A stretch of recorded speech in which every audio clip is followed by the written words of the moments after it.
আসসালামু আলাইকুম viewers, Sabinus কিচেনে তোমাদের স্বাগত জানাই। আজ আমি তোমাদের কাছে নিয়ে চলে এসেছি কেএফসি স্টাইল চিকেন ফ্রাইয়ের রেসিপি। আশা করছি তোমাদের খুবই ভালো লাগবে। Aha. Yes.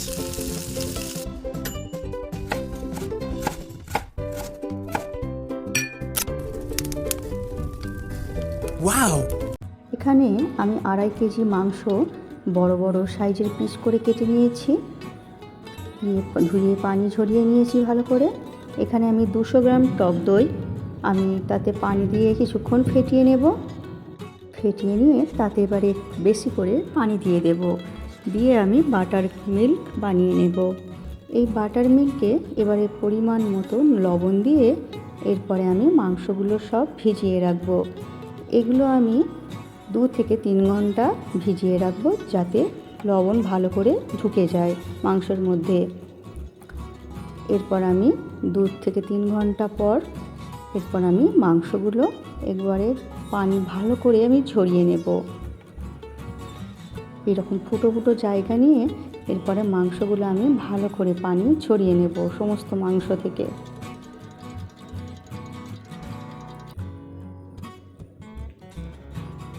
এইভাবে ছড়িয়ে নিচ্ছি সমস্ত মাংসগুলো। এরপর একটি জায়গাতে 2 চামচ সাদা তেল দিয়ে দিচ্ছি, 2 চামচ ভিনিগার দিয়ে দিলাম। তাতে এবারে আমি এখানে 1 চামচ সয়া সস দিয়ে দিচ্ছি। আমি এখানে 2 চামচের মতো কাশ্মীরি লঙ্কা গুঁড়ো দিয়ে দিলাম। আর এখানে ভর্তি 3 চামচ আমি আদা রসুন বাটা দিয়ে দিচ্ছি। দিয়ে এরপরে 1 চামচ গোলমরিচ গুঁড়ো আর 2 চামচ এখানে আমি অরিগ্যানো দিয়ে দিচ্ছি। সব কিছু দিয়ে এরপরে আমি মশলা ভালো করে মিশিয়ে নেব। আর পরিমাণ মতো লবণটা দিতে ভুলে গিয়েছিলাম, পরিমাণ মতো লবণ দিয়ে দিচ্ছি, দিয়ে মিশিয়ে নিচ্ছি।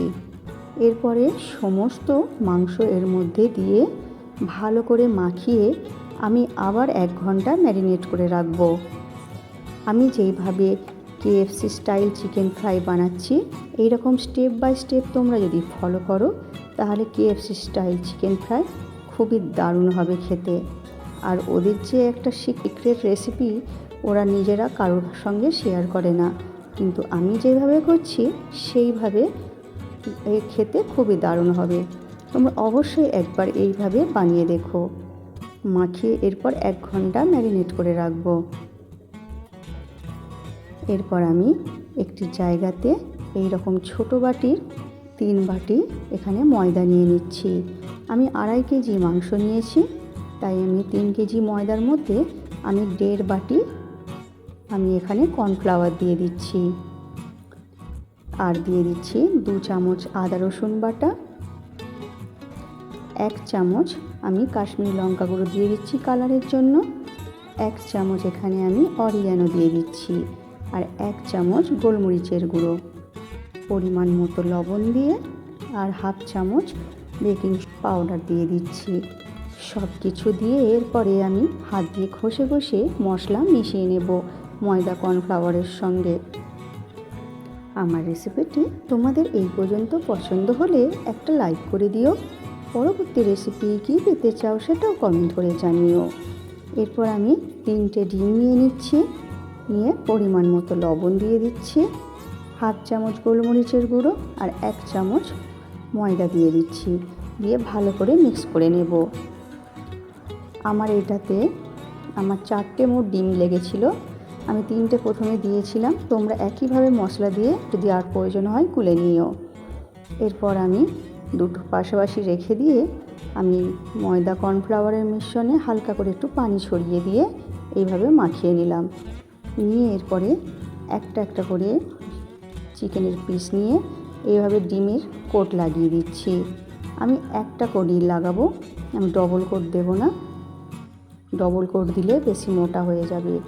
ভালো করে ডিমের কোট লাগিয়ে এরপর কর্নফ্লাওয়ারের মিশ্রণে দিয়ে এইভাবে হাত দিয়ে চেপে চেপে আমি একটু বেশি করে আমি ময়দা কর্নফ্লাওয়ার লাগিয়ে নেব।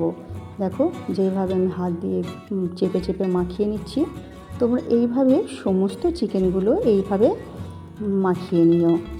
নিয়ে এবারে ঝাড়িয়ে নিচ্ছি আমি। এক্সট্রা যে ময়দা লেগে থাকবে সেটা আমি ঝাড়িয়ে নিচ্ছি। নিয়ে এবারে তেল ভালো করে গরম করে মিডিয়াম আঁচ করে দিচ্ছি।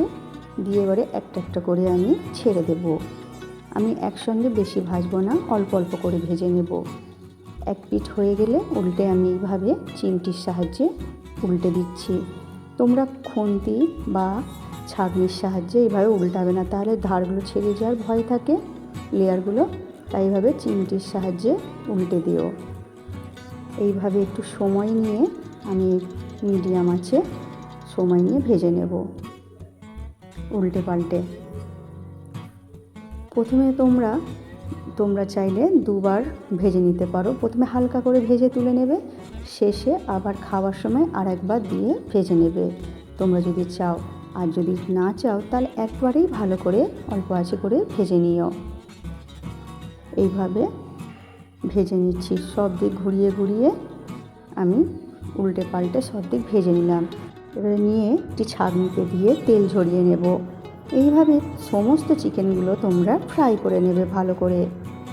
আমার রেসিপিটি তোমাদের কেমন লাগলো কমেন্ট করে জানিও। ভালো লাগলে বন্ধুবান্ধবের মাঝেও শেয়ার করে দিও। এরপর তোমরা গরম গরম পরিবেশন করো সন্ধ্যার স্ন্যাক্স হিসাবে। আমার রেসিপিটি ফেসবুক থেকে দেখলে ফলো করে দিও, ইউটিউব থেকে দেখলে সাবস্ক্রাইব করে পাশে থেকো। আমার রেসিপিটি শেষ পর্যন্ত দেখার জন্য অনেক অনেক ধন্যবাদ তোমাদের।